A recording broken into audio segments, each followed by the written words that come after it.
அவங்க வந்து திடீர் பேச்சு பேசினாங்க. அதை எப்படி இவங்க இப்போ உட்காந்து மதிப்பீடு செஞ்சிருக்கிறாங்க, என்ன மாதிரி மதிப்பீடு செஞ்சிருக்கிறாங்கன்னு அதை பார்ப்போம். அவங்களோட மதிப்பீட்டை கேட்போம். வாருங்கள், கம்ப்யூட்டர் கம்யூனிகேட்டர் ஸ்ரீ சண்முகராஜா அவர்களுக்கு கூட்டாச்சு. அவங்க வந்து உங்கள்கிட்ட பேசும்போது ஒரு சிறப்பான ஒரு விஷயத்தை என்ன பார்த்தேன்னு சொன்னாக்கா தன்னம்பிக்கை. ஏன்னு சொன்னாக்கா மைக்கே தேவையில்லைன்னு சொல்லிட்டாங்க, கான்பிடன்ட் சொன்னாங்க. அவங்க வந்து அதுக்கு முன்பு இங்க நின்று டெஸ்ட் பண்ணாங்களா இல்ல, அதான் முக்கியம். செல்ஃப் கான்பிடன்ஸ் அது அவங்கள்ட்ட இருக்கு. அது இரண்டாவது பாத்தீங்கன்னு சொன்னாக்கா ஐ கான்டாக்ட். எல்லாத்தையும் பார்த்தாங்க, எல்லாரையும் இப்படி பார்க்கல, மெல்லமா பேசும்போதே எல்லாத்தையும் ஒரு பார்த்தாங்க.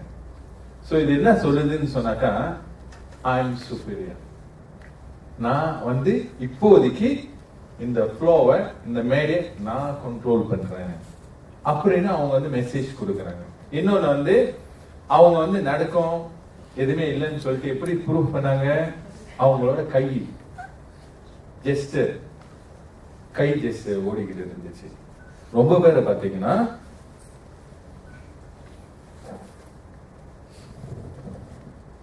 இப்படியேதான்.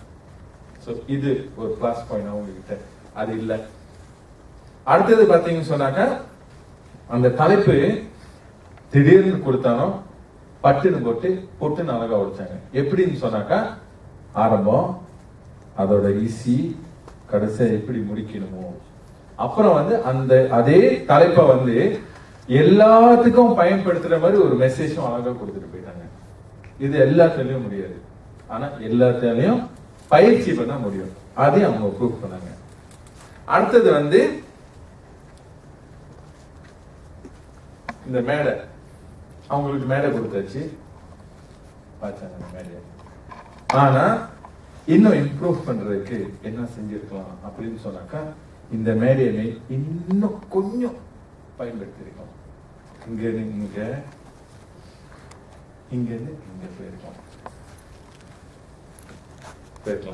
ஆனா அது தவிர்த்து மற்றபடி அவங்க வந்து அவங்க ஸ்பீச் வந்து கரெக்டா சிறப்பா அவங்களுக்கு மட்டும் இல்லாம மற்றவங்களுக்கும் அந்த மெசேஜை கொடுத்து போனதுல வந்து ஒரு சிறப்பு பேச்சாளருக்கு ப்ரூவ் பண்ணிட்டாங்க. நன்றி, வணக்கம்.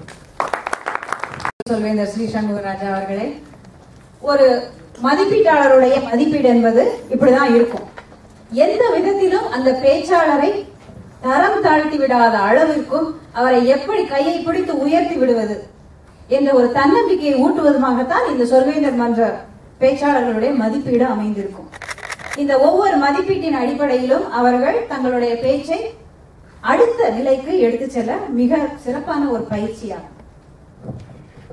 இப்ப அவர் மதிப்பீடு செஞ்சாரு, ஒரே நேரத்துல எத்தனை விஷயங்கள் அவர் கவனிச்சிருக்காருன்னு பாத்தீங்களா? அவங்க எப்படி பேசினாங்க, பேச்சில் உள்ள கருத்து, அந்த நேரம் சரியா இருக்கா, இதெல்லாம் எப்படி பயன்படுத்தினாங்க, இத்தனை விஷயத்தையும் அவங்க ஒரே நேரத்துல கவனிச்சிருக்காங்க. ஆக அது ஒரு தனித்தன்மை, அப்படிதான் ஒரு தனி திறமை. அந்த திறமையை வளர்த்துக் கொள்வதற்கும் இந்த சொல்வேந்தர் மன்றங்கள் மிக உதவியாக இருக்கும். அடுத்தது, நாங்கள் இங்கு ஆதி சொல்வேந்தர் மன்றத்தின் சார்பாக இங்க இருக்கிறோம். நான் முதலே சொன்ன மாதிரி மலேசியால மொத்தம் 10 தமிழ் சொல்வேந்தர் மன்றங்கள் இருக்கு. அதுல புதிதாக பிறந்த ஒரு சொல்வேந்தர் மன்றம் ஆதி இருமொழி சொல்வேந்தர் மன்றம்.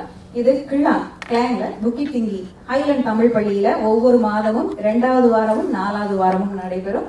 நீங்கள் அனைவரும் ஓய்வாக இருந்தால் எங்கள் மன்றத்திற்கு வந்து பார்வையாளராக கலந்து கொள்ளலாம். எந்த கட்டணமும் கிடையாது பார்வையாளர்களுக்கு. சரியா? எங்க இருக்கு? புக்கிட் திங்கி தமிழ் பள்ளியில இருக்குது. 2வது வாரமும் 4வது வாரமும் நடைபெற்றுக் கொண்டிருக்கு. சரி, மிக்க நன்றி. உங்களிடமிருந்து விடைபெறுகின்றேன்.